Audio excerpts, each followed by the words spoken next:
I'm Rebecca. And I'm Hunter, and this is the Family Showdown!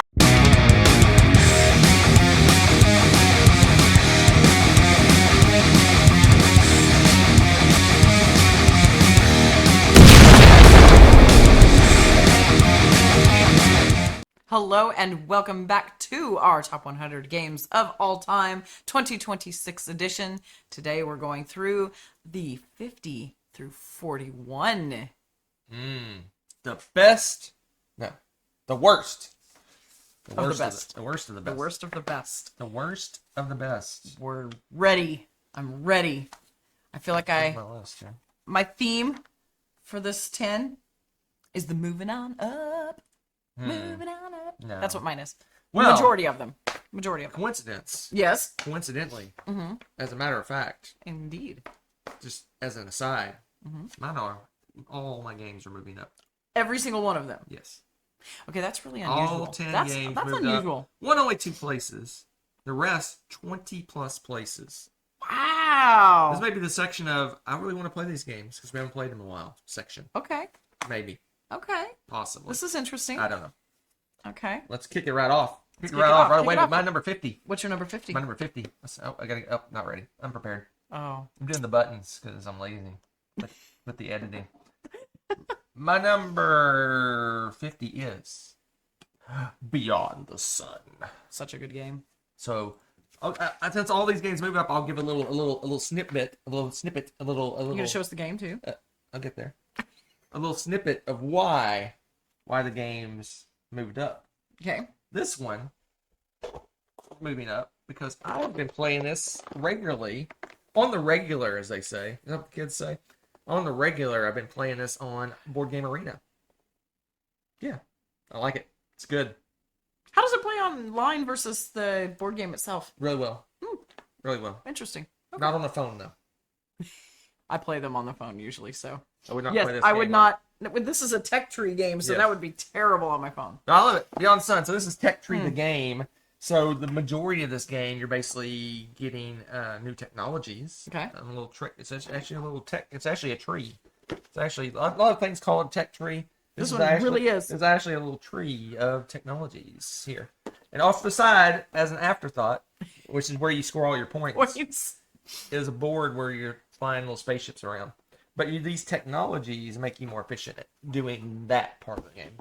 But I love it. I love the technologies. I always seem to rush for the level 4s, which is the highest technology. Yeah, you do, because I feel like I'm figuring out everything, and he's already and I kind of forget about the board a little bit, and so I usually don't win too much of this game.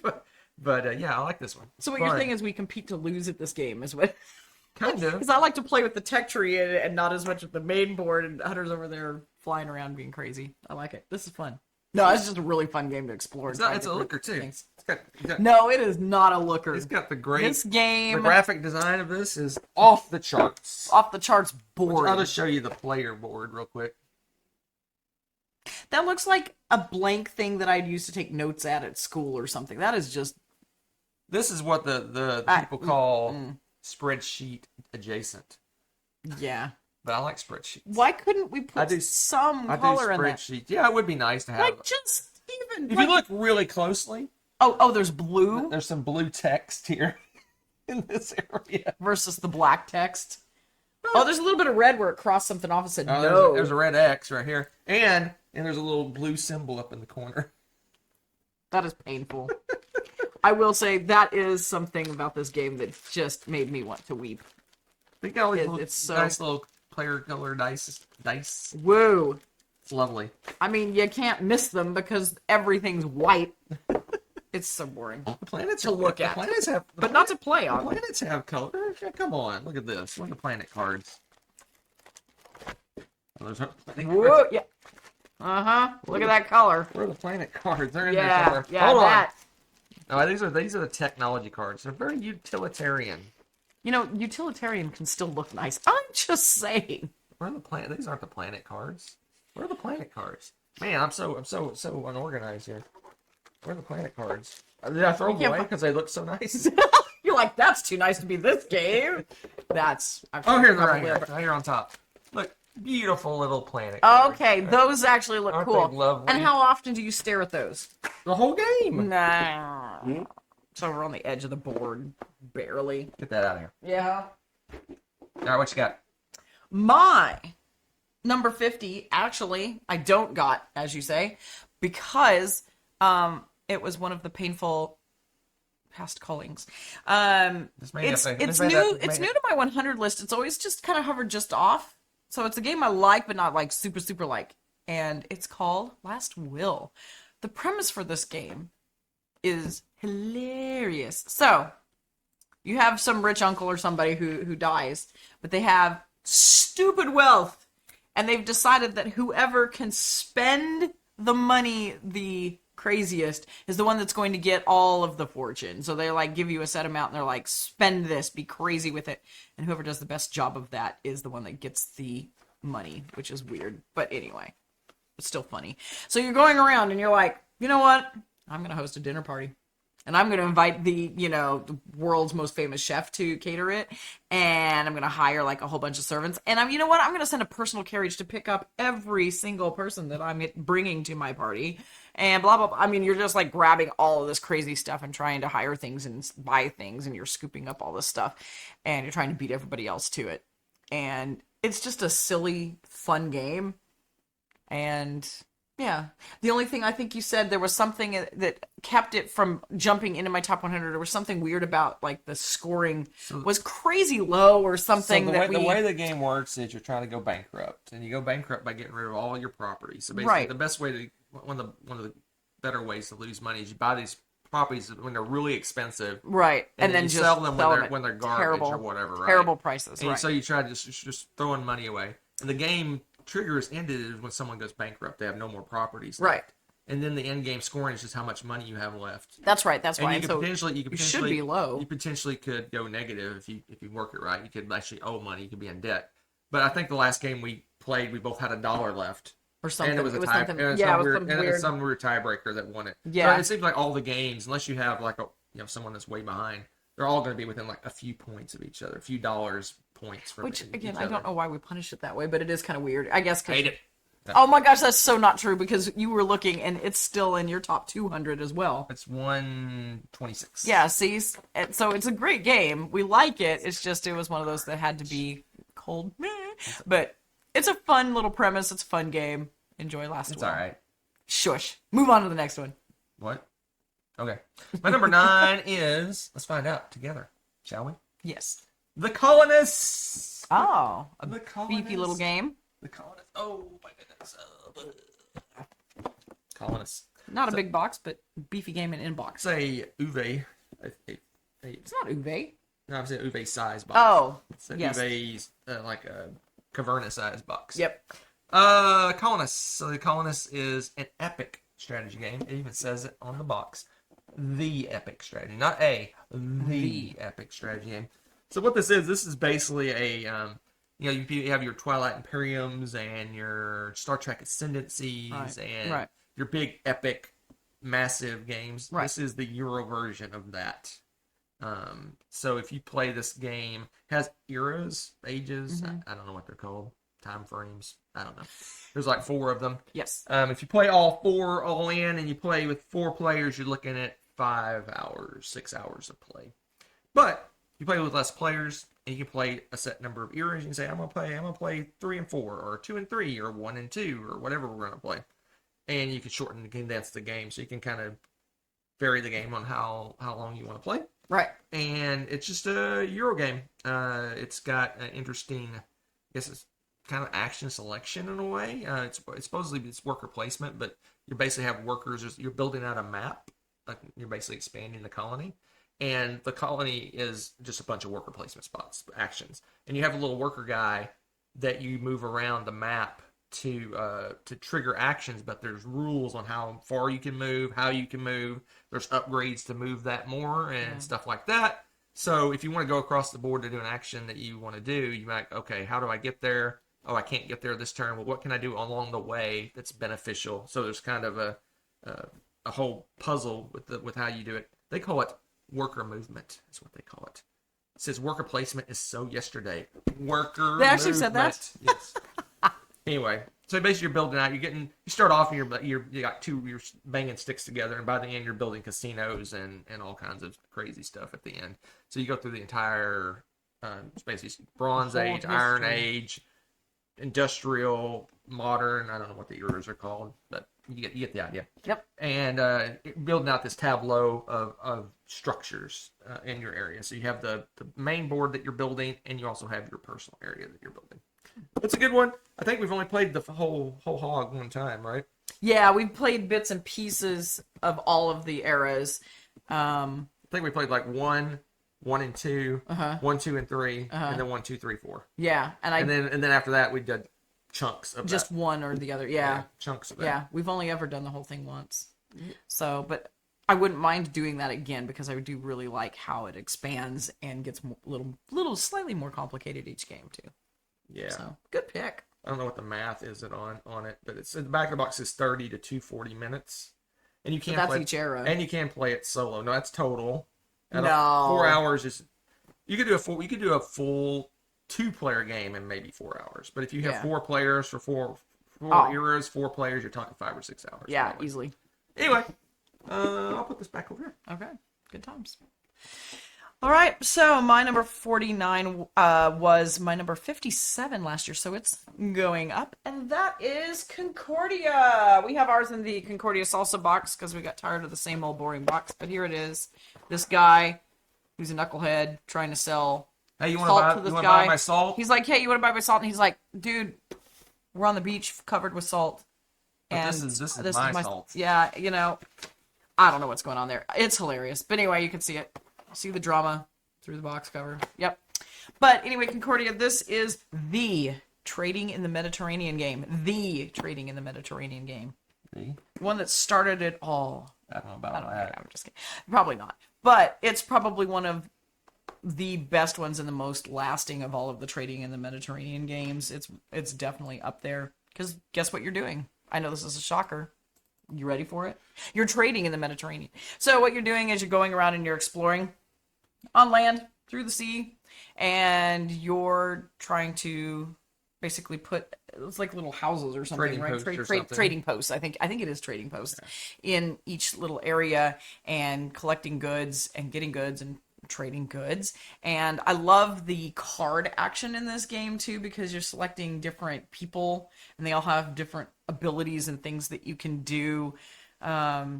So it's kind of area control, some trading, some card play, just logistics puzzly bits. But it's not heavy. It's not super heavy. It's definitely a medium weight game. And I don't know what the play time is. 90 minutes. It's like the sweet spot, an hour and a half to play. And it's one that, as we play it, every time we go back to it, it takes less and less time to get ready for it because it makes sense with how they made the turns work, so it's pretty easy to jump back into the game. Really enjoy Concordia. It's a good one. And the expansion obviously is really good with it. We always play with the expansion. Concordia. Which is salsa. We love the salt. Where is it? I think I had this on a previous list. I think you might have. I'm not sure. Am I crazy? Nope, I see it. 127. It's off your list. It's off my list. Yep. Anyway, just barely. That's about where Last Will is. Anyway, yeah, this one we played this a ton way back, and it's got a little bit of deck building. Though I think what's kind of wonky is that you're doing all this crazy scoring stuff, basically building resources and stuff, but there's not a lot of points going on. It's true. The points at the end are kind of weird. They are. Basically, you score like the types of cards you drafted, and it's weird how it works. But the scoring's a little wonky. But the rest of it's a blasty blast, and it's pretty smooth gameplay. I like the turns and everything, the rounds. But that's it, Concordia Salsa. All right, with the expansion. 48. What is it? Oh man, I missed. What is your 48? I missed my list up. Oh dear. Oh my gosh. We'll never find it Number again. 48 is Lorenzo il Magnifico. Magnifico. Magnifico. No. Oh, you need to try that again. No. Lorenzo il Magnifico. Just for you. Anyway, this game. We're crazy about this game Yeah. Like, where was this? Was this higher up on my list? It's been higher on your list in the past. Well, all of them, obviously, because they all went up. This is the one that just barely went up. This has been as high as 17. Yeah, on my list. I figured it's been pretty high. Yeah, this is a good one. It's just kind of action selection with dice. It's got some engine building. It's got like a little potpourri of things. If you have the expansion, there's leader cards that give you like kind of superpowers. Right. But you're basically building this engine. There's like 3 types of engines. One of them is resource production. The other one is turning those resources into things. And then the last one is point generation kind of stuff. Yep. So there's like 3 different kinds of cards. Actually, 4 different kinds of cards that you have. There's in-game scoring cards as well. Oh, yeah. Yeah, it's just a really cool resource management, dice manipulation, action selection kind of game. Yeah, I like this one. We've always kind of liked this one. I think I just got a little burned out on it because we were just like, this was our like, hey, let's play a game. Let's play this one. Because it plays super fast. It's like an hour game for us, and it feels like you do so much in that hour. You do. And it's one of those satisfying engine games because you really don't start being able to do a lot. And by the end, if you play your cards right, you have a huge engine build up. So it's like just starts this whole chain reaction of nonsense that you get. You're welcome. You're welcome. That's what I'm here for. If you play your cards right. Exactly. Lorenzo is Magnifico! There you go. Nailed it. Nailed it. All right. My number 48 was my number 58. So it's gone up a little bit too. And that is Azul, the Stained Glass of Sintra. This is my favorite Azul. I love the Azul games. And I will play the original Azul online all the time. I think I even did poorly, but I played in one of the Azul tournaments just for funsies recently on Board Game Arena. But this is my favorito. It has tricked up the game just a little bit, but it's still at its heart. It's the Azul mechanisms and everything. But you've got the tiles, and this time, instead of filling out the specific pattern on that board, you've got these panels of stained glass that you're creating. And so basically it's like filling an order. Okay, you fill it up, and then you get to flip it over, and you have to fill it up with the specific ones again, and then you take that panel off. And so basically you're trying to peel it away so that you've basically completed all of those windows. But there's a neat, unique movement section through there. When you go to place your pieces each round, you've got a marker that you're moved to, and you can only be on I think it's the left side of the marker. So once you're moving along, I have to think about it. One of the directions, I probably have the direction backwards. Is it the right? It's to the right. I think I have it to the right. But anyway, as you're moving it to different places, you may have less and less options to place your tiles down. So at some point, you have to stop and reset. Well, it's costly to do that because then you're not gathering your tiles and working on tiles. And everybody's got to strategically plan, when's the best time to do that to make sure I still get the tiles that I want, because I'm trying to fulfill very specific orders here. I just really like how that plays. The scoring feels really good with this one too. You get bonuses, we're filling things out a certain way and whatnot. Scoring's very similar to original Azul. And yeah, it just plays really smoothly. I like the way the stained glass panels work and the fact that you flip them over. So you're not really sure, you're not staring at the same concept every single time you're playing the game. I really enjoy that. When people ask you, like, do you want the good news or bad news? Okay. Do you want the bad news or the worst news? Wow, this is dark. Yes, dark. Okay. What's the bad news? Bad news is this isn't in my top 100. Oh, well, that's not a surprise. What's the worst news? I don't even rank Azuls anymore. Yeah. How dare you? They don't even go into the consideration. Why? I've just come to the conclusion that, I tried to love Azul games. I tried to enjoy them. I just don't. Just not getting into it. It just doesn't do it for me. So I should have put this on my top 5 games that I'll have trouble finding people to play with now. I guess I'm soloing. I played a game of Azul. Was that an Azul tournament? I don't know. I think you did do something. And about 2 games into that tournament, I'm like, I just don't. This is a casual abstract, and honestly, you're not an abstract. I do not like abstracts. You're not for an the most abstract part, player. and yeah. This is not, yeah. So that makes sense, but it's pretty. And it doesn't help that It doesn't help that I don't think I've ever won a game of Azul in my life. I can't help it. That's I probably played 40 or 50 games of Azul, and I don't think I've ever won Azul. That's a skill issue. What are you in there for? I want to show everybody the pieces because the little stained glass pieces look like cough medicine. Come on, tell me these don't look like cough drops. Come on, you guys have all seen it. Like in the States, they're called Halls. The Halls brand cough drops. They look like those. You didn't even say anything. What? I'm used to you. I'm used to you. You didn't even say. I expect there's comments about you move eating on. board game I need pieces. a cough drop. In Looking at that game. Yeah, I mean, I'll play Azul, but man, oh my gosh, I'm done with it. Yeah, he sucks at it. Yeah, I mean, you can only beat a dead horse so many times. Wow!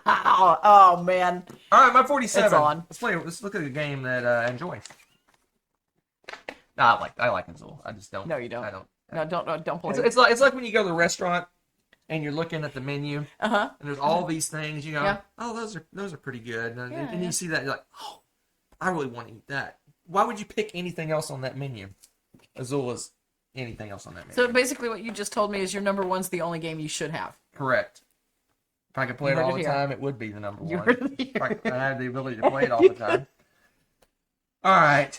Don't put words in my mouth. 47. 47. All of this is fluff, according my to Hunter. 47 is Domination. So this is your 46th worst game. Domination. He only sort of likes this game, guys. I love this game. I love this game. I love this game. The first time we played this, I went online almost immediately and tried to buy it. Darn right. I think I had difficulty finding it. I had to I think I bought a secondhand copy. I could be crazy, maybe not. I don't remember. But anyway, Dominations. This is a abstracted civilization game. So basically, you are placing tiles on the board, and you're basically trying to match up symbols to get resources. And you're building a tech tree, and your tech tree, you're going up on a tech tree, but you're building out almost a tableau of technologies and things. A little tableau. And it's all about matching up symbols. So you want to match up symbols on the board when you're putting the tiles out, and you want to match up symbols when you're putting your technologies on your tableau. And when you match up, you get little bonuses and stuff, and it makes you happy. So it reminds me of, I don't even remember the name of the game, but a lot of games do that, where you have little gems, and you get, like, one card has half of a gem, another card has another half, and you're trying to match them up. And there's several games that uses that. None of them are flying into my head right now, but there's several games that use that mechanism. Yep. And you're basically building up. Eventually, you're putting like wonders on the board and getting massive points, and you got resource management that's going on, technologies, superpowers, achievements. It's just got like a little bit of everything. And the pieces look like Doritos. They do look like Doritos. This it made that. It made the dangerous noise. Ominous. That was not where it's supposed to fall sound. That's always exciting. I like opening these boxes live. It's great. Oh, it's not so bad. It's not so bad. Yeah, it's pretty bad. But some things got loose. It's pretty bad. So, I love these too. Look like candy. These are the little pieces. They come apart. And these are your markers. Our little technology board. It's died. Your technology board is nuked. But anyway. Yep. Here's a little... Let's see if is that one of the wonders or whatever? Oh, no. That's a little technology, and you're trying to match the little gems. So this one's got... So basically, you match the two little oranges. You can and then that's not the pieces. You match like this, and then you cry. And then you got the Doritos, which she's looking for. That's what I'm talking about. Is the Dorito pieces, like little chips. And they have little gems. But they have color gems too. So there's all this color matching with these, which is also again a separate because you kind of have the main board going with these, and then you have the little pieces that Hunter was talking about, and you're doing your own little tableau separately with those. And then when you have some. Oh, dear. What did you do? Dear. Wow. Just wow. You're missing one. Hold up. You saw nothing. There's also some cool little wonders that Hunter's hiding the evidence of that are little cardboard standees that will fit in certain specific places that you can... Did you just shake it more? I am not opening Domination! I'm not opening that game. I'm not opening that game. Domination! Do you know what's disturbing? I think I can't decide, but I think there may be a mistake on my top 100 list because you like that game more than me, and that's not possible. Is it not on your list? It's just off my 100. That seems like a mistake. That is an error. That seems like an error. Did you like this game more than I do? I do. So invalid. Scratch it off. What's your invalid 47? Or 46? What number are we on? We're on 47. Okay. So my number 47 was my 82 last year. And this keeps going up just with more plays and fun times. And that is Aqua Garden. This is the cutest game. And it's got a real game in it on top of that. So you're making a little aqua garden. You want to make an aquarium. And you've got some of the cutest little fish bits in the games. I mean, straight up. You've got, see, you got your little zebra fish. You got Nemo fish. You got whale sharks and reef sharks. And you've got, Nemo fish. And there's all of these guys. There's rays and jellyfish and those are specialty eels and seals and there's a bunch of specialty things too. Oh my gosh, the bits are fantastic. The sea turtles, the little seahorses. Each one of them's a little different. And each one of them has a slightly different, like they either take a certain amount of oxygen, or they take up a certain space or like might eat another type of fish. So they all have some different requirements. So you can't just throw all your fish into tanks and call it good. No, they have to have certain requirements. You can, but that would be stupid if you want to just lose the game. But you're moving around, you're collecting fish with a slightly, it's almost a ratchet system, kind of, but you only can move 1, 2, or 3, I believe, spaces. Walking in circles around, and you get certain kinds of fish. It kind of reminds me a little bit of New York Zoo in that way when you're moving around, if you're familiar with that game. But you're collecting your fish, and then you're going to put them in the different tanks that you have, and there's strategy to, again, make sure that you've balanced out the oxygen and that there's no predators with prey and things like that. So you're mixing it up, and it's a timing thing because you're walking around. You want to make sure that the tank that you're standing by, you're getting the fish that will go in the tanks that you're near, that sort of thing. It's a really fun game. We get the Munchkin to play this one a lot too. She really enjoys this game. The Munchkin. I know, she's almost tall as I am, but yeah, you know what I mean. But yeah, it's fun. It's a family game. Really like this one. And it doesn't hurt that it's got absolutely adorable little pieces to it. That's the cuteness of Aqua Garden. Meh. You can enjoy it and play it. It's a short game too. 40 to 60 minutes. It's fun. It is. It's fun. It's cute. All right, my 46. Yes. What's your 46 time? 46 time. Let's see what we got. What do you have?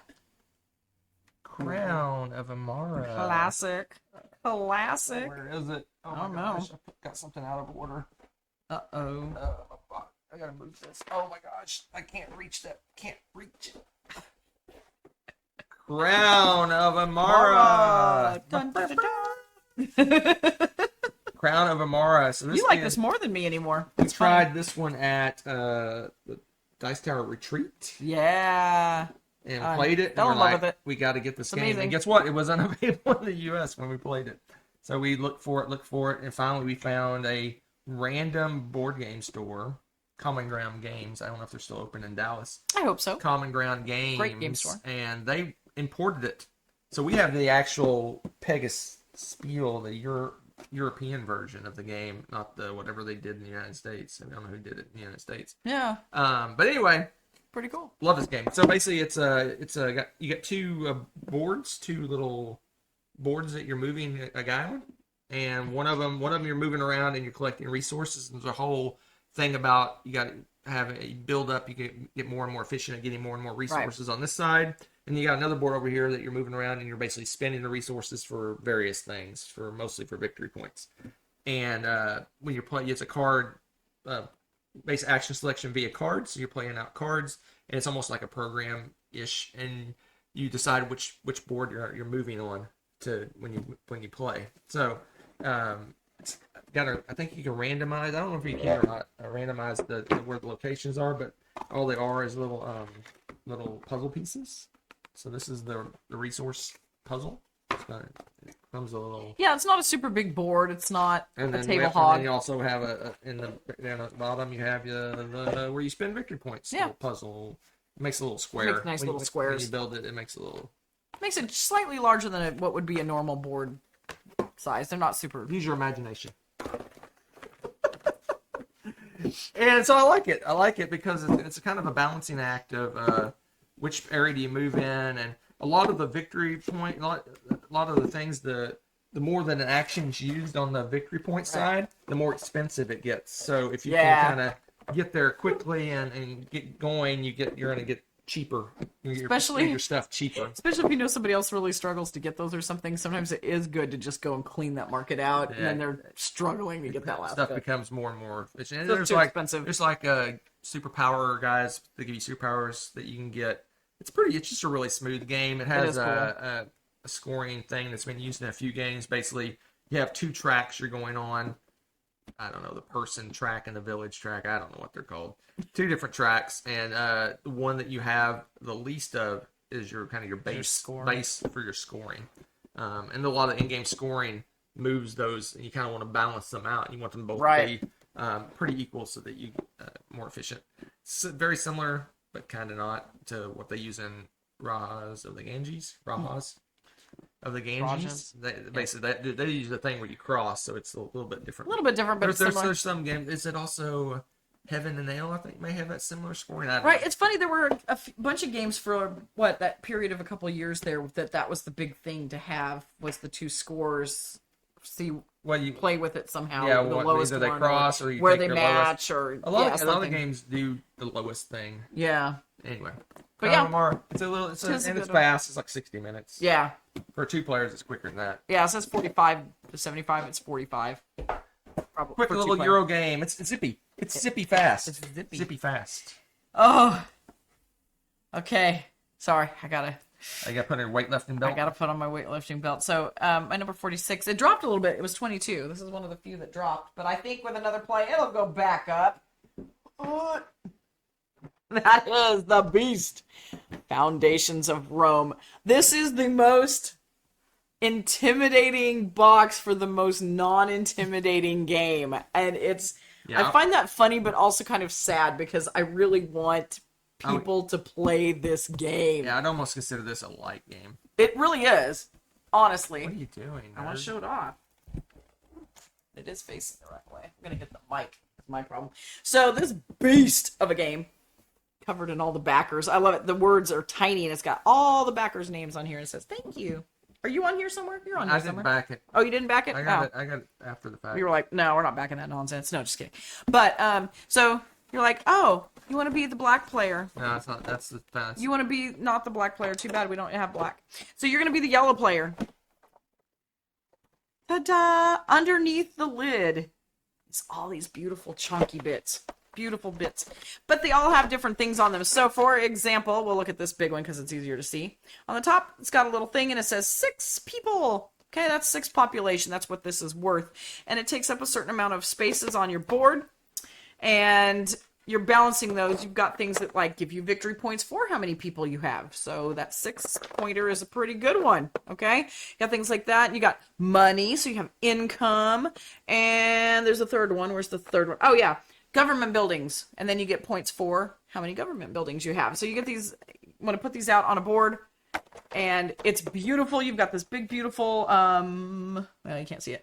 But then there's also, underneath the blackboard here, incredible statues and monuments. Look at these beasties. 9 population. Gorgeous buildings. They're just huge, chunky, gorgeous, ancient Roman buildings that you'd see. You're building your own city. You're building your own Rome. And there's all these cool buildings with ornate statues and glorious, ancient Roman nonsense. I like that stuff. I taught Latin. So yeah, that is, and that's probably the most complicated part of the game, is getting it out and showing it off to people. And then you're like, oh, it's got a grid-based system. If you've played Acquire, it uses a very similar system. Yes, it's very similar to Acquire. You just get random grid numbers, and in this game, you actually draft cards that have the grid numbers on it. In order to build the buildings, you have to get all the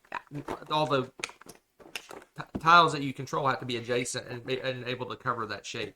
So there's a whole strategy about drafting and bidding. Basically, when you draft cards, you have a selection you can pick from, and some are more expensive than others. But if you really, really want a card, maybe you'll spend a ton of money because that gives you your sixth adjacent one to build a big giant monument or something. Well, and it's funny too because the board is really basic too because it's like a bingo card or something because it's like A 1 through 5, B 1 through 10. You know, it's not like the board's complicated. It's very much like you said, like the other game. But it's a beastie. It's just grossly overproduced in the best way possible. There's a new version that came out. What? That's like tiles and less boring. expensive. Okay, well that part might be nice. The less expensive is nice, called, but there's another version. Foundations of Rome, the affordable Foundations version. of. I don't know. It's not Foundations of. It's something. I don't know what that is. Foundations of Ostia, the port city of Rome. Not quite as fancy. Something, but it's a cheaper. That's funny, but I mean it's just beautiful. It's just ridiculously overpriced. I use cheaper. You did because I use it here all the time. Yeah, it's calling things here cheap. It just means inexpensive. It just means inexpensive. It doesn't mean low quality necessarily. Because there's all these businesses that say cheap cars and cheap this, and I'm like, who would want cheap airlines? I'm like, you're like, no. Like, anyway, they use it interchangeably as less expensive. Yeah. In the United States, cheap means usually garbage. Means, low quality garbage. Yeah. Crappy stuff. It's funny. Anyway, it's a great game. Another story. I always tell the stories. All right, what are we at? 45. Let's see what happens. We're at 45. When I push this button, boom! Clans of Caledonia. A classic. Comes in a tiny, That is a big game in a little box. Baby little box. This is a heavy game. This is one of the big games in a small box. Be in my top 10 probably. Yeah. Clans of Caledonia is it's got a lot going on. Basically there's a map. There's a map out, and you're basically building different types of buildings. You build like something that produces resources or produces items. You build like wheat and cows and this other thing. But then you take your cow milk and your other thing, and you make cheese or something. I don't know. It's just different types. But it has one of those boards where you have little bits, a little player board with little bits on it. And when you build, you put things on here, and it gives you like more income and more different things. And produces more goods. You're and stuff unlocking like stuff, right? So basically, as you get further and further along, you make more money, or you make more milk, or whatever, right? Right. And then there is contracts. So it's a contract fulfillment game. You have little contracts you're trying to fulfill that gives you it's almost like a stock market system. So let's say I fulfill this contract and I get I don't know what the names of the things, but 3 of a good. But then as time goes by on a kind of a stock market thing, is those goods are going to be worth less or more money. So maybe I have a ton of this one good and it's not worth that much. Well, you have just a few of another good, but it's worth a lot of money. So at the end of the game, your scoring is based on that, almost that stock market style system. And there's a thing in a lot of games where you have like a group. You have a group of buildings and you get they're like colonies, or I don't know what they're called, groups of things. Village? And you get I don't know what they're called. Yeah, but if they're lumped together in a certain way or a certain distance apart, they count together. You actually want to have a large number of them. Yeah. So you want to be kind of spread around the board. Some reason, this one, the way that they do it is a little confusing to me. Yeah, in most games you want to have a big giant group, but I think if I remember correctly, you do. No, you're right. I remember. You want small little things scattered all over the board, and you get points for the number of those that you have. Right. At the end. And I always I just like it. And if you expand out to the corners of the board have like a superpower. That's the super stuff, yes. Superpower. But it's really tough to move that far sometimes. But it's a good little resource management, contract fulfillment. It is. Stock market adjacent kind of game. Yeah. And you have a superpower. Everybody has a crazy superpower for their clan, so everyone's asymmetric. It reminds me a little bit, not to the extreme, but like Marco Polo has like really it's not as extreme as that. But you do have a really powerful ability that only your clan has. Clans of Caledonia. Yep. And you have to speak with random accents just because. That was really loud. Then we have a ding and dent section. Well, you know what? Another story. Let me take my Clans of Caledonia. Now that those fell on the floor. There's plural? Yeah, that's 3 games. Oh, okay. Anyway, when we moved here from the United States. Oh my gosh. We culled as much of our board game collection as we dared or could, and then we shipped the rest. I would say a good third of our board games are dinged or dented, Yeah. or beat up a little bit. Yeah. And we did get a little bit of insurance money for it, not near the value that they lost, but we did get some insurance. But my whole stigma about having a game with a little ding or a dent in it, It's gone now, right? doesn't even bother me anymore. Obviously, because I think I felt that pain. It's like, oh, before I'd be looking at the game and go, oh, what is this little corner? He's like, I want a discount. There is a small scratch. Well, no, I'm not talking about buying, but I'm talking in general. When I pull a board game off, I see a little ding, and I'm like, what? When did that happen? Now it's like, if it isn't ripped in half, I'm like, who cares? Let's just play the game. We've moved on from being collectors, is what I'm hearing. We're no longer collectors. Let me show you. I'll show you.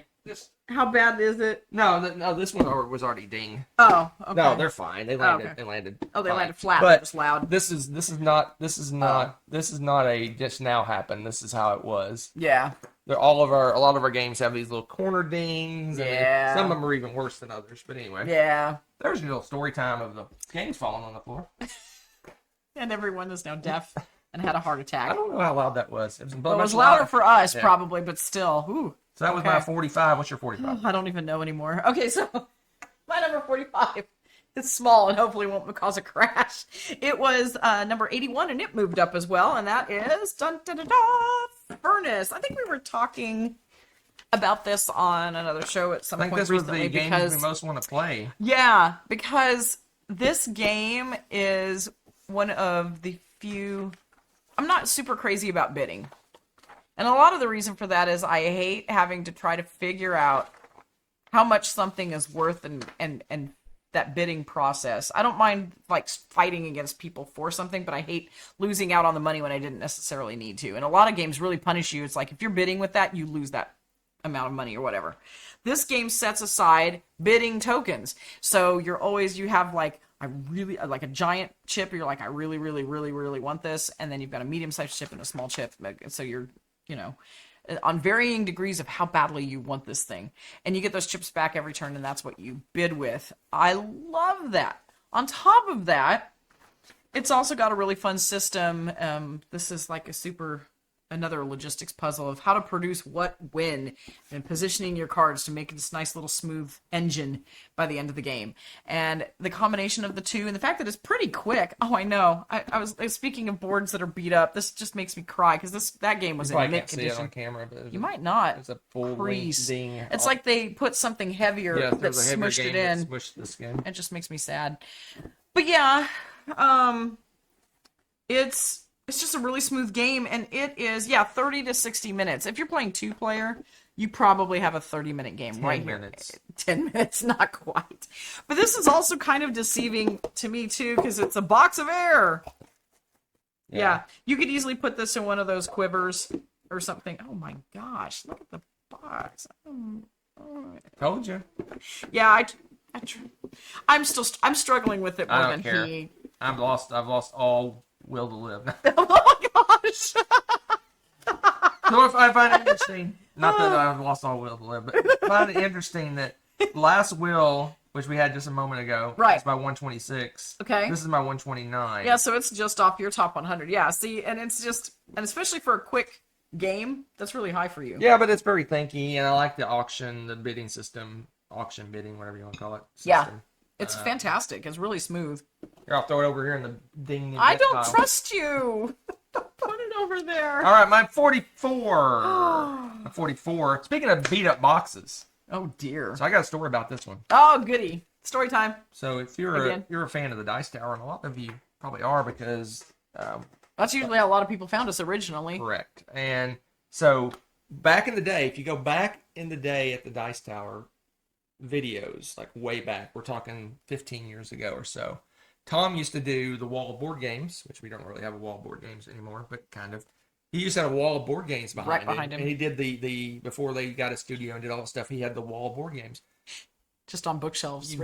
Yes, they're like just regular bookshelves. And if you look, the bookshelves, he literally had games stacked 20 and 30 high. It's just crazy. I don't know if it was 20, 30 high. No. It was crazy. You watch those videos and count. I'm not exaggerating. They go from a waist-high shelf all the way to the ceiling, stacked. One giant stack of games. And many of those games were screaming out in pain. Yeah. Because they were getting smashed. So Tom, every year at the Dice Tower convention, they cull a bunch of games. They just get rid of just a ridiculous amount of games. So they got games that they've been sent that they just don't get around to reviewing, or they reviewed they don't want to keep, and just have tons of games. And a lot of times they get games that a newer version comes out and it replaces an older version. Right. They get rid of their older version. Duplicates, whatever, yeah. My number 44 is one of those old Tom Vassell games that screamed out in pain from being smashed. It's so dented in, it's not even flat. If you go to some of those old videos, you'll see this game in the videos. Yeah. I may go near the top. Since I'm editing this, I may go find. You may find a it. Tom Vassell video with this now you game have to. screaming out in pain. Now, final opinions. I liked it. I did not dislike it, but I have yet to play it with anybody who does like it. In fact, many people in my play group hated it, including some people who I haven't seen hate many games before. If you look, it's completely been caved. A smaller, heavier box was sitting on top of this. It's been completely caved in. Yeah. It's got holes in it. It's got a hole right here. Finger through there, yeah. It's got a hole. And that's not from our move. This was beat up like that. This one actually did not get more damage, amazingly enough, in the move. But it's got a great game inside. But Age of Empires, this was replaced by Age Discovery. No, Empire's Age of Discovery. Is that what it's called? I can't remember what it's got a new name. Because this is based on the IP, the Age of Empires IP. Yeah, the video and they game. lost the rights to use that, and so they changed the name to something else. Yeah. This Age of Empires, this is basically it's a worker placement game, but it's got attacky bits, which I like. So basically you are putting your guys in workers, and a lot of those places, the worker placement place sends like troops and missionaries and things over to the New World. And it's an area control between you and the other players. There's ways to start wars and fight against each other, and it's basically an area control game driven by worker placement, which is really cool to me. Oh, it's fun. And it's got different workers. Chocolate boats. So basically you have your generic workers, but then you can upgrade them into like soldiers and missionaries and colonists and captains and merchants and all these other workers that do special powers. So basically all your regular workers are kind of considered like basically a power 1 at doing everything. But then you can get a soldier who's like power 2 for attacking, and missionary that's power 2 for this other thing, and et cetera, right? So basically you can get better workers. And if you look, this is Tom's version, so we have every country. So every country is a different color. So we have bright colors. Look at this. They don't make colors like that anymore. These are the old 80s style plastic minis. And the chocolate boats. Chocolate boats, yeah, baby. And I love the coins in this game. Plastic. Big, they remind me of plastic coins. Like if you ever played with play money as a kid, that's exactly what it is. Exactly what it's plastic play money. Yeah. So fantastic. Anyway, I love this game. Like I said, worker placement with area control and attacking. You count me in. There you go. I like the chocolate boats. It's been well loved. I don't even know if it has. This may be Dice Tower used to put their names in the box. No, he doesn't have his name in it. But now they have like stickers and stuff. If you buy an old Dice Tower game, a lot of them have little stickers in them. But yeah. And if you look in this video, I did hunt that down and found it and put it in the video. Tom Vassell's old Age of Empires. I have a story about that, actually, since I'm in story mode. Okay. Lots of stories with this one. So, this is one of the first Dice Tower conventions I went to when we got this. Yeah. And basically Tom had the way they did they still kind of do this. They have like all their games out and they put them in tables. Like this is the $10 games, these are the $5 games, these are the $20 games, and just tons of tables. And then they have the really cool, expensive games. And this was one of the ones on that table. And this one, and I think the other one we got was what's the cube area control one? The Cube Tower? El Grande? Is it El Grande? El Grande. Yeah. I wanted both of those games. And Jason Levine was the one doing the bartering. I forgot about you. And so I go up and it's Jason and I say, hey, because we were doing stuff for the Dice Tower then. This was like a couple years after we started doing stuff. And I said, hey, I want those 2 games. He's like, oh, we'll go $100 each. And I'm like, what? So they're used. and the box was beat up and stuff. I'm like, $100. He's like, these are out of print, blah blah blah. They're hard to get and stuff like that. And we were arguing back and forth. And Tom walks over and says, "He does videos for us. Give them to him both for $100." I'm like, sold. And Jason looked so disappointed. Well, yeah, he was trying to he was make so the money. sad and disappointed. That was so funny. Yeah, but they were both. He didn't get to finish bartering with you. Yeah, it was fun. That's a game to him too, man. You guys were playing another game. All right, that's it for me. Jason's Empire, awesome. Age of Empires, Age So of much fun. Discovery, Empires 3. Lots of stories with that one, yeah. There's lots of ages and empires going on there. All right, so my number 44 has dropped a little bit from 30. It's probably I just didn't even put it up. Hold on. You did, I thought. No, I didn't put it up. Wow, okay, now do you feel better? Well, if people are scrolling by quickly to look at the numbers, they won't see. Now they're gonna cry because I'm gonna be pulling my game out. Because they're gonna do that. They're gonna get the number and like they're talking about a different game. That's fine anyway. Thank you. Sorry, guys. Number 44. My 44. it's settling. I'm a little weird right now. A little. Pardon. The Search for Planet X. I have gone through a period of time now where I really enjoy something that I detested as a teenager. Deduction. The logic puzzles. Yes. I hated those If things. Sally likes Fred and But Fred likes doesn't like, yeah. Oh my gosh, they'd hand those out in math class, and I'm like, Sally likes oranges and Fred likes bananas. who likes turnips? And you're like, what? Yeah. Yeah, I mean, We didn't even talk about turnips. yeah, I know that was my, oh man, that was my life. I hated those things.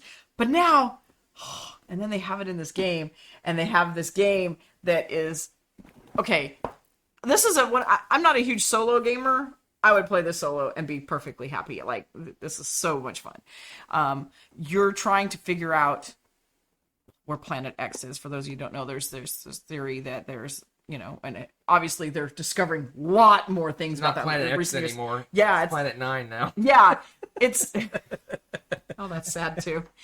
But that there's more beyond Pluto. That there's another planet out there that could be affecting gravity. Blah blah blah blah blah. And the revolutions around the sun with the other planets. So you're searching for it, but you're getting clues to where it might be. And so you're going out and you're doing research and you're making observations and you're getting some information each time so you can start processing where they go. And there's different items that you find in the night sky as well. Like, for example, there's like 3 sets of asteroids or something. But asteroids are only ever like 1 step away, or 1 arc, right. 1 degree Certain away things. from each other in the sky. So if you find one, the other 2 are going to be nearby. Or comets are always exactly opposite of each other, or some weird thing, right? So if you find one, you figure out where it is across the, So everybody's positioned weird in weird places. So you have to figure out where everybody is, and at the end, dun, dun, dun, Yeah. where the mysterious space is, you don't know. Yeah, it's almost like a deduction of like what's the last place left that it could Right, be. right. And it's just so well done. I really enjoyed it. I like the theme and the premise because, again, I have a soft spot for astronomy and things like that. So the theme really got me, and just the board gameplay is really smooth, and it's just a lot of fun. I have a lot of fun with this one, and we usually have a lot of fun talking about what we're doing as we're playing the game, figuring it out. At least for us, this always comes down to like we're 1 turn away from each other. It's like Oh, I it's needed always one close, yeah. one more turn to Yeah. figure it out. So It's always tight. I like It's this one. fun. I don't know if this is on my list. I hope so, because, I don't know if this is on my well, you don't always like the puzzly. Yeah, that's true. It may not be a top one, but 116. oh, okay. So it is just off your list. Sorry, I keep bumping the table, but yeah, this is, I don't know, classic. I want to play it some more right now. Should be on my Alright. play now list. I bet I won't have a good story one. about the next one, so you're safe. Oh, really? My 43 is On Mars. Yeah, you don't really have a story for that one. It's just a On good game. Mars. So this More is, space. More space. So this is a Vital Lacerda. Move it towards me so you. Vital Lacerda game. It's all his games are super heavy, but this one's. Yeah, look at this. This thing's huge. It's tall. So as hell. we have a number. We have 7 or 8 of the Vital Lacerda Ian O'Toole Eagle Griffin combo games, and Oh, they're beautiful. and they're off the charts production. Anyway. Yep. I'm finding that it seems like the Vital games they go like way up my list and they go down my list and they go way up my list, and it just depends on what kind of mood I'm in almost. That's when fair. I make my That's list. fair. It's like if I'm not in the mood. This year the heavy Vital games are moving up my list. So Yeah, you've been in a heavy game mood. I have been in a heavy game Yeah. mood. So if you don't know, on Mars, it's like off the chart bits. I fear opening this box, but we'll give it a shot. Not too bad. No. I usually the Eel Griffin games Their boxes are pretty good. But it's They put lids on it. crazy. Yeah, it's all messed up, but crazy off the chart bits and things.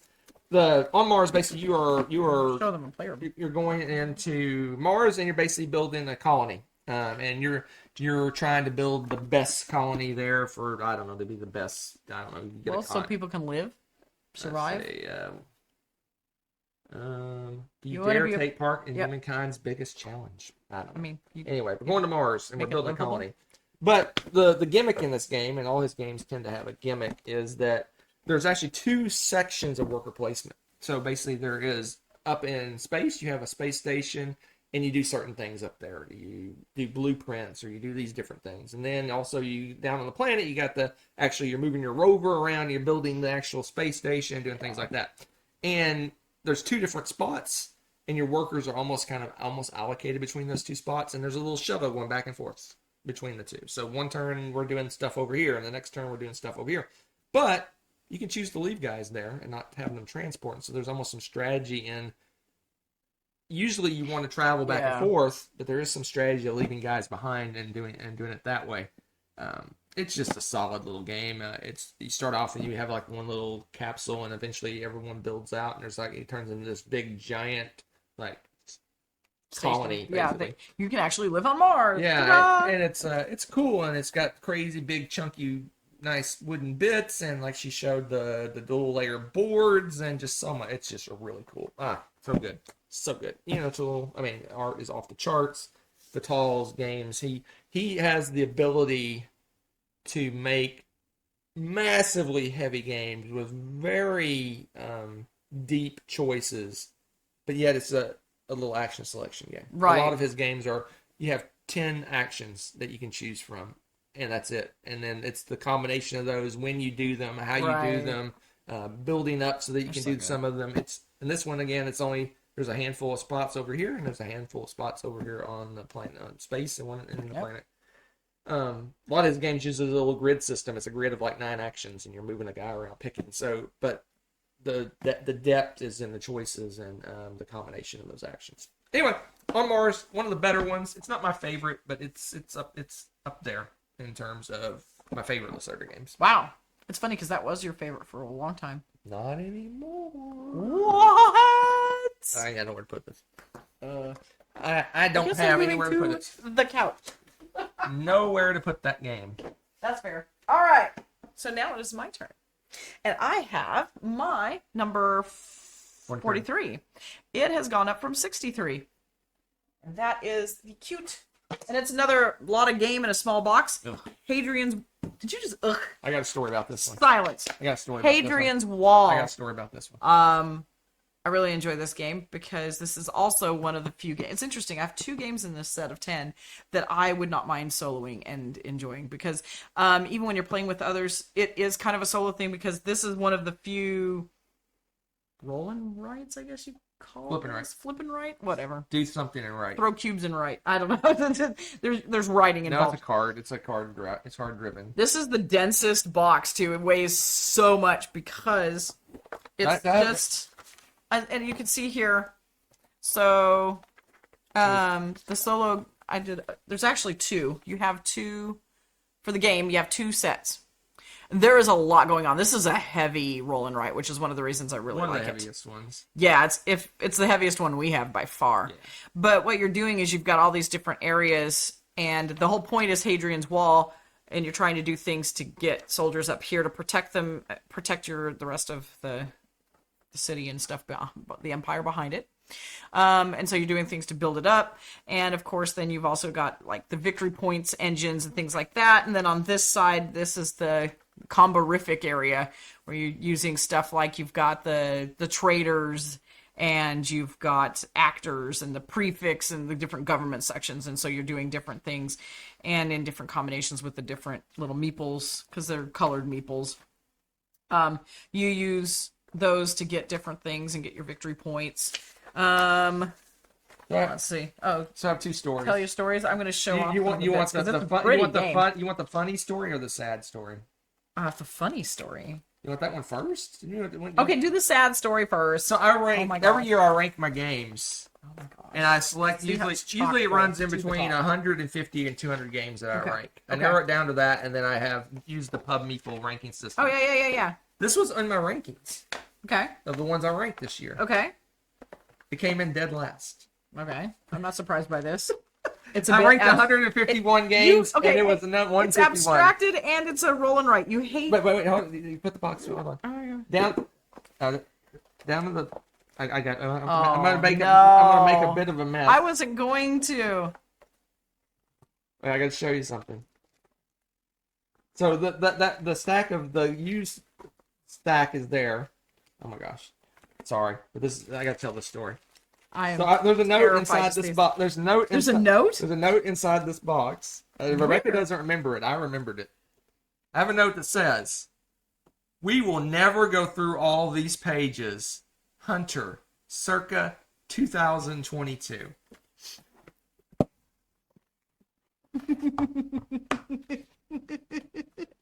The pads of paper. That's why this box is so heavy. This is the pads that Yeah. left. Yeah, well, I haven't had my chance to, retire and go crazy through my Adrian's Wall binge that I planned. My prediction is still very safe. It's only been 3-4 years now. Come on. Oh my gosh. My prediction I is forgot about very that safe. paper. That's hilarious. Yeah, more than 2/3 of the box is those stupid pads. And now you get to watch us put this game back together. Why am I helping you? You made that mess. You get to have that. You can own all of that. You got random cards. Oh, you mixed up the decks. Oh my gosh. But you guys got to see also the colorful little meeples that you use for them and stuff.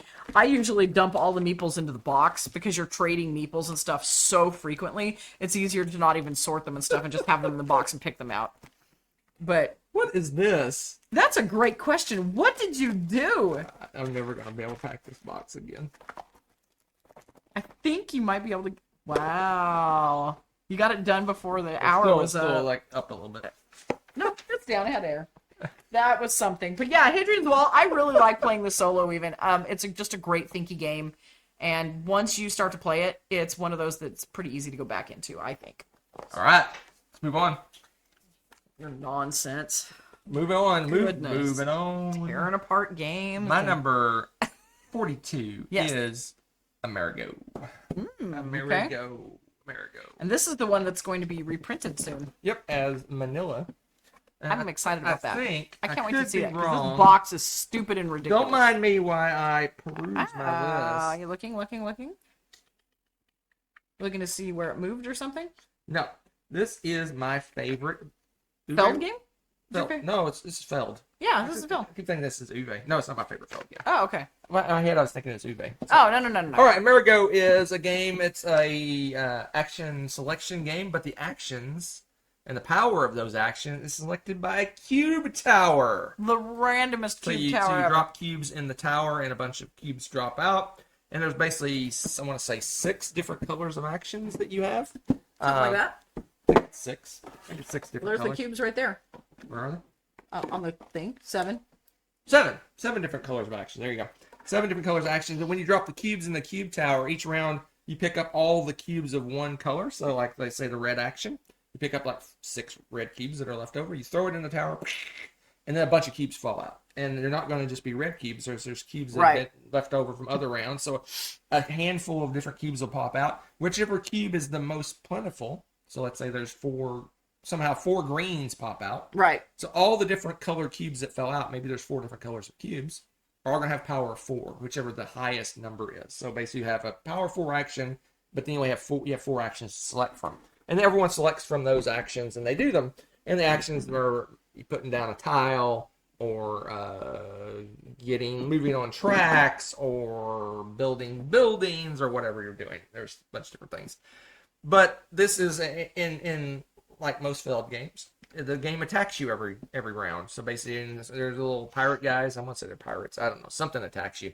And basically, you have to build up defenses. You build up defenses against those, and that's one of the actions is to build defenses. So you reserve tiles, and then you put the tiles on the board. There's like all these different things. But what the gimmick and what's interesting and what's fun is the dropping those cubes tower. in. And you're like, oh, I really need the blue action. And you drop in, but you're dropping in white cubes. So you're just praying somehow that a blue cube's gonna fall out. And so the cubes are falling. You're like, blue, blue, blue, blue, and you're like, oh, or yay, there's blue. Or a bunch of cubes drop out, but there's only like the highest one is 2. Right. And you're like, oh, we got Plan B. Crappy action this turn. But anyway, it's exciting. It's fun.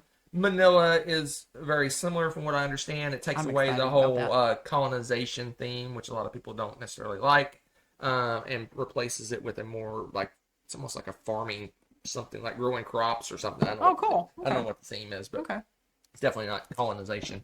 Nice. But yeah, it's a good one. I enjoy like I said, the key tower. It's just fun. It's like I like games that are meaty, interesting, got good things going on, but then it has like some kind of like fun cool, little toy factor or something that's going on that you know that's interesting. And this one is a good one. It is a good one. It is a good one. Okay. 42. What's your 42? My number 42 is one that I know you'll be talking about later. It's gone up for me too from a 62, and that is the Colossal. Sounding Western. No, Colossal is the company. I know that was a joke I was making. Western Legends. The box is Colossal. This game. I don't know what they call the box. Is a sandbox game set in the wild, wild west. And this one is, oh my gosh, this one is so much fun. So you've got some multi-use, multi-purpose cards that are poker cards. You've got the ability to be a good guy or a bad guy, or switch in between them. You can go rustle up some cattle, or you could just herd them in and sell them at the market like an honest cowboy that you are. You can go to the bank. You can rob the bank. You can go play at the casino. You can go all over the place. You can go fight bandits. You can go join the bandits. I don't know. You can do all. I think the bandits fight everybody. But the point is, there's so much that you can do in this game, and it is so much fun. You get to choose what you do and when to go and get, you know, your victory points and all that kind of stuff. The better bad guy or good guy that you are, the better off you will be, because if you're really good at those, there's kind of like this little grid, like almost like a ranking system thing, that as you get better or worse, depending on which you are, you get more victory points for your rank. I guess it's like a rank, right, more than anything. And it's just so much fun. So again, you can change. You're like, I'm going to change my evil ways and become a good guy, but you lose all of the traction that you've gained being a bad guy, and now you're starting at 0 as a good guy and have to work your way up. So it's kind of cool. I mean, you know, you can change. You can still do that, but then you know you have to juggle. What am I going to do instead? Because now I have lost a whole bunch of victory points and things like that. Super fun. You can upgrade your weapons and your horses and equipment, different things like that. Just all around fun game. It grows on me every single time we play it. I really love the sandbox games anyway. Hunter really loves it, so that even adds to it. And yeah, I'm sure we'll hear much more about this at a later point. Am I correct? I don't know. Uh-huh. He's going to remain not so mysterious. Yeah, it's one of my favorites, like all-time favorites. So you did a really good job of describing it. There's some story elements to it. Yeah. There's exploration. There's gambling. You actually can play poker. Yeah, you can actually play poker. Yeah. And it's just got we're all in. We have like everything in the world for it. We tend to sway between playing the base game and playing with a lot of extra stuff. There's a few modules that are really, really cool to have, and it's just a great experience. It's an epic day. Yeah. I mean, it's a longer game. It takes a little bit longer to play. Yep. But it is well worth a memorable experience. Usually there's come away always stories, right? There's always some story like, oh gosh, I went to rob a bank and I couldn't get out of town far enough, and the sheriff got me. The sheriff got me, or someone came over and took me out. the bad guys tend to get more points and more stuff and more valuable, so it encourages people to take them out and arrest them. So yeah, because there's also the sheriff guy that can come get you. I didn't really talk about that, but other players can too, and throw you in jail or whatever. It's hilarious. It's a really funny game. Well, I find it funny because you can just do so many things with it. One of my all-time favorites. Yeah, it's a good one. It warms my heart that she loves it so. All right, last one this time.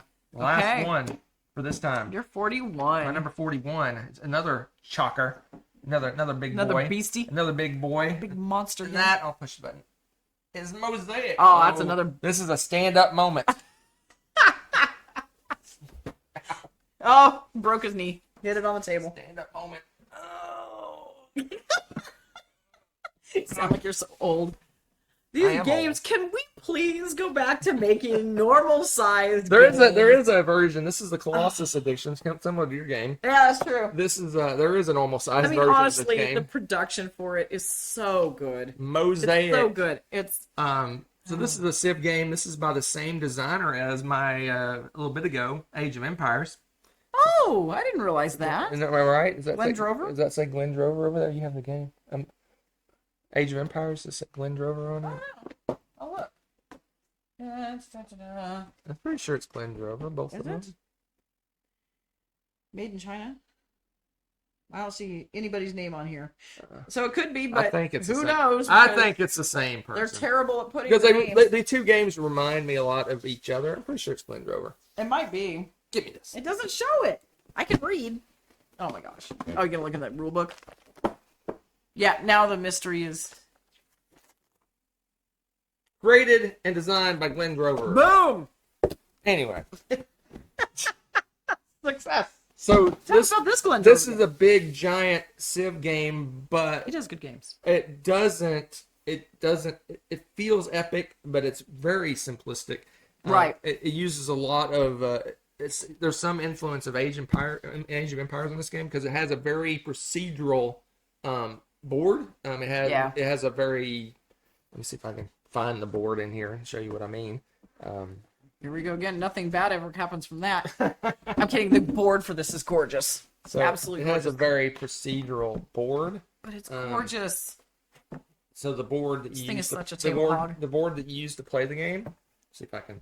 I'll just use part of it. I'm sure I'm showing some. No, you should show the other part. But okay. All right. So basically, there's a giant map in the middle That you put upside down. Oh crap!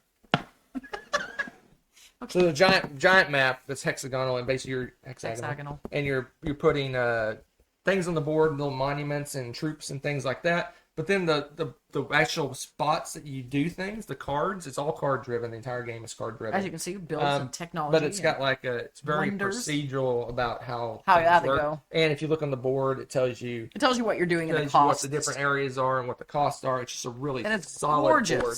And then the player boards are really cool as well. They're dual layered boards and stuff like that. Mm-hmm. Just a gorgeous, great production. I'm not sure what the retail one looks like. Probably, but I just love it because it's a completely card driven Civ game. So basically, you're taking technology cards, you're getting worker cards, you're getting wonder cards, all sorts of things. And it's got area control, so there's a scoring system. And basically, when you score different areas, you get certain points. So if I don't know what the points are. Basically, if I have a temple there, I get a point. If I have a city there, I get 2 points. If I have some troops there, I get this many points. And then you score throughout the game at different times. You score areas based on who has the most control of that area. And so it's a area control, card driven, just economic civilization game. It's just fun. And whoever did the art and design for this, it's just gorgeous. And it's just beautiful. It's got good color. It draws the eye. Anytime anybody's playing that, you're wowed by it. And it's a fun little game. It is fun. It's not one. It's one of those games that if you walk by the table and looked at it, you think it's some big epic. It does look intimidating. Stupid, complicated, massive game. But it's not. Same way with Age of Empires. It's a very simplistic game. I wouldn't say this one's as simplistic, but Age of Empires is. It's easy to teach and easy to learn, and it makes sense It's what that same procedural. It just makes sense how the game flows. Mm-hmm. Anyway, that's my 41. Last one for this time. Wow. The Colossus edition. Another Colossus edition. There's only so many different words for ginormous. In fact, it's funny you should mention that, because this time, instead of saying colossal or anything, this one is the Infinity edition. Oh no, this one's another massive box. And this has gone up from my number 50 to my number 41. This is the workout top 10 today. Welcome to the Infinity edition of Anachrony. Boom! This is what took Infinity was organizing this box. That's what took Infinity. This is a beauty, though. So this is a worker placement game, and the world's going to end and blow up. I know. Always have a So note. what you need to do is you need to make sure that you get yourself off the planet before the world ends, before the sun explodes. So that's what you're doing. You're going in. Sometimes you have to get in your spacesuit and go out and use your mech to go work on things out on the surface. Otherwise, you're working in the space lab, whatever, doing things inside there. So you have to decide ahead of time, I need to set aside some spacesuits to be able to go out and do those actions. And you have to decide this and that. It's got some fantastic bits and mech. Problem getting to them. Yeah, it's going to be a little bit of it's been moved a lot. We haven't played it since we moved. So, actually, you know what? Not too bad. Let's be real. The mechs are buried, though. The mechs are at the bottom. There's some right here in this. Oh, okay, good. Those are the expansion mechs, but that's... well, they would work. I mean, it's the same kind of deal. Yeah, that works. So you can kind of get the idea. No, don't go crazy. Let me take this out so you can see, just to get an idea of how things look in the game. The miniatures for the mechs, you put the little worker placement, your little guy, which there's some in here somewhere. No, this is I told you that's an expansion. Well, I know, but it's got the slot for it. Oh, so basically, there's a little slot in the top, and you'll put your actual little worker in the mech, so it goes out onto the planet and does its things. And these are so much fun. And again, overproduction for what you're doing. It's worker placement stuff, but it also makes it a little more real because you physically can see where you're going to do these things inside or outside on the planet. And the box is chock full of these things. Why it's called Anachrony is there's an element, rather minor element, but still an element that you can use of time travel in here, where if you don't have the goods that you need, because again, you're battling against time, you can borrow it from a point in the future. Problem is, when you get to that point in the future later, you need to remember to send those goods back. So it's a loan that you have to pay back. So you have to make sure to keep that time loop completely enclosed correctly and not destroy the fabric of space and time while you're trying to save yourself from this world that's getting blown up. See where the science fiction element comes in. You're going to make sure to send those goods back. It is so much fun. The race bit of it is so much fun. And that's it. The workers, there are specialty workers for the worker placement bits. You've got your specialty scientists and like more people that are more inclined to do the mechanical stuff, the stuff that work at the science lab. They all have names and my brain is just blanking on them. But again, you've got certain ones. And then you've got some workers that can do everything but not as well, that sort of thing. There you go. That's not how it goes. We're doomed. I'm about to repack this. But, oh gosh, no.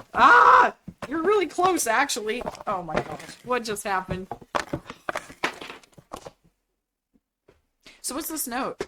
We have a note, too. Oh, we have, all the different things. There's a bunch of different elements within the Infinity box. Different expansions. Yeah, a bunch of expansions. And we actually liked all of them but one. That's interesting. We put one. We're not a fan of the Doomsday track. Nope. We Garbage. said bleh, no. But the alternate timeline, we're like, yes. There's also a starting draft. It kind of reminds me of things like terraforming Mars and stuff, where you start with some more stuff or whatever, or you start a little more asymmetrically, and you can do that. And we enjoyed that. So there's little elements like that they added to tweak the game. It's a lot of fun. Just not a fan of packing the box back up. Although it does pack pretty tightly. And really, I mean, it's got lids to all of the trays. So as I did make a face, because sometimes within the box, the little tray, some things got moved around. But that, considering, good grief, I don't even know how many different directions this box has been moving overseas. Everything's still contained within the mini boxes. So we joke about it being a total mess, but actually it's not that bad. You just have to pack it a certain way. because it is, once again, chock full.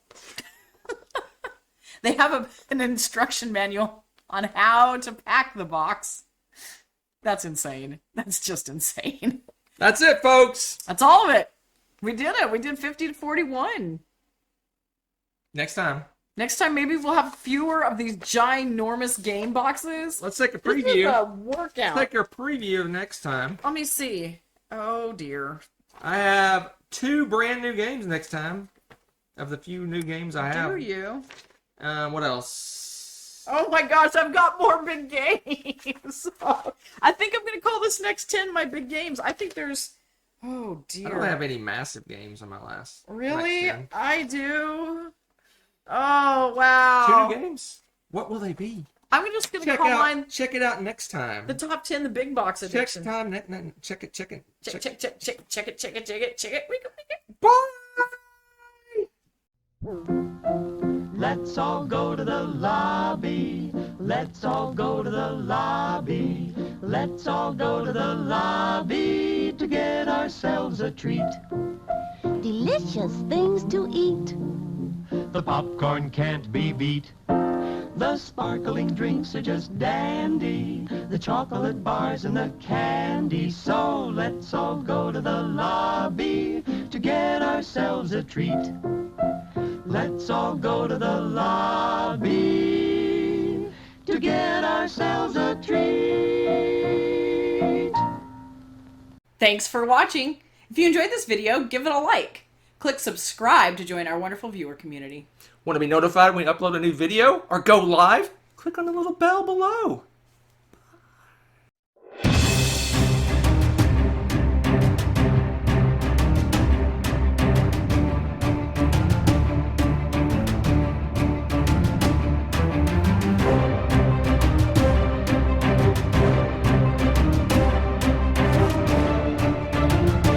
Just so you know, I repacked everything nicely and neatly back in the box. You did. Very calmly. Only got angry a few times. But everything's safe and stored away. Okay. So all you people concerned about me throwing stuff around, dropping games on the floor, you can be slightly less concerned.